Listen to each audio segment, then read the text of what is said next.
Human populations. This is chapter 7. I'm going to not go over every single slide in the textbook PowerPoint. However, I am going to go over very specific topics that I want to emphasize or I think might benefit you to just hit on and clarify. Okay, so first let's talk about what demography is. Demography is how we study human populations and the trends of population change of humans. So this would be things like we can look at how migration may affect things, life expectancy, birth rates, that goes in with the fertility, age structure, in terms of what population of a country is under the age of 8, what population of a country is over the age of 80. So that's what we're talking about when we talk about age structure, and you will see an example of that. So population size can change because you have inputs and outputs.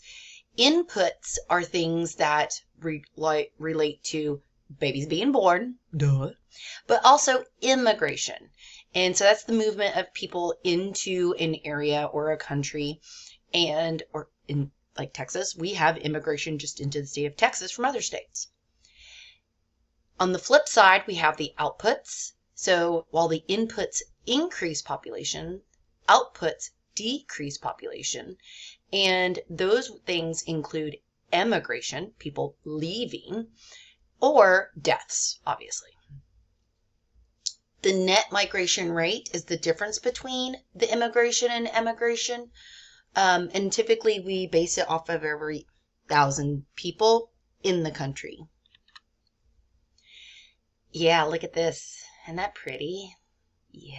Okay, so what this is this is a worksheet that I will be posting in Schoology. It's all of the formulas that you really need to know. Now, do you absolutely have to have all of these memorized? No.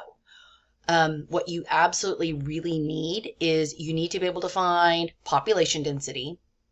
Once you do it, it's pretty simple. You absolutely need to be able to find the birth and death rates, the global population growth rate, and the country.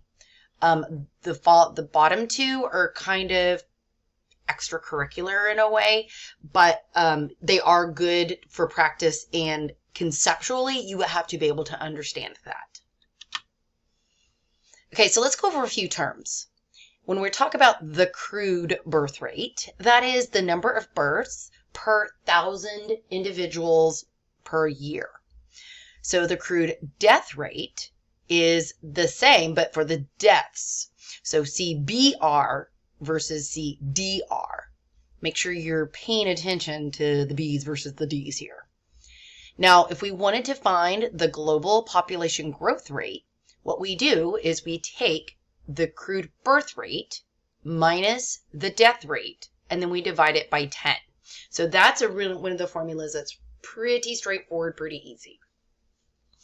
If we wanted to find the national population growth rate, then we have to talk about the immigration and emigration of people. So what we do is we take both the inputs, add them together, subtract the outputs that were added together, then divide by 10. And then another concept is relating to the doubling time. So in other words, how many years is it going to take an estimate for that population to double its population? So if we were to take the population of Texas, we could do this. We could find the growth rate of our state and take 70 and divide it by. We call this the rule of 70. I know, it's numbers, I know. So let's do an example here. So in 2009, there were 20 births and 8 deaths for every 1,000 people. So if we were to calculate the global population rate from 2009, what we would do, as we said on that previous slide, take the crude birth rate, subtract the death rate, divide by 10. Okay, and so 20 minus 8 divided by 10 is 1.2%. We use 10 because it works out as a percentage in this case for us, okay? Now, let's say if we wanted to take into consideration the immigration and emigration, then we would just add that into our formula. So 50 births, 40 deaths for every 1,000 people, 0 immigration, 6 emigration.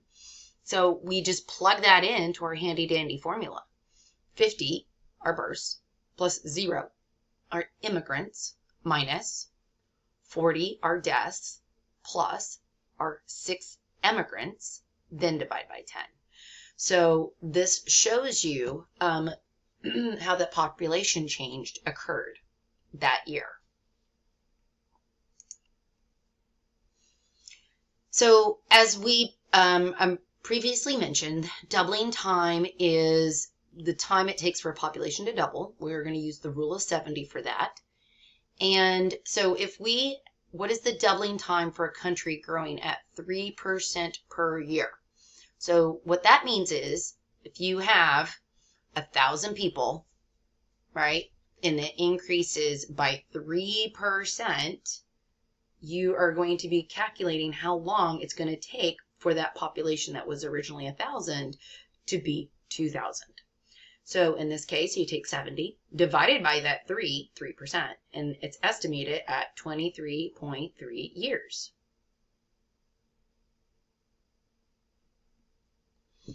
What is the growth rate of a country with a doubling time of 10 years? So see, now we're using the time and instead of just the percentage. So now we're going to take 70 divided by the time. So 70 divided by 10 with a doubling time of 10 years means that it has a 7% growth rate. Again, you will have practice. Okay, let's leave the math aside. We're going to focus on total fertility rate. So what that is, it's the estimate, because there are many countries and many locations in the world where birth certificates are not necessarily mandated. So again, estimate of the average number of children that each woman in a population will bear. As for right now, our fertility rate, and again, remember, this is a statistic from the 2012 textbook. I looked in the most recent textbook, but I still wanted to use this figure. So it's pretty much, yeah. All right, so human population size in billions, okay? And we have years. So 2020 is now and here and now. So that's about right on where we are. We're about 7.7 billion people. So where my mouse falls, that's about dead on. Good job, good job.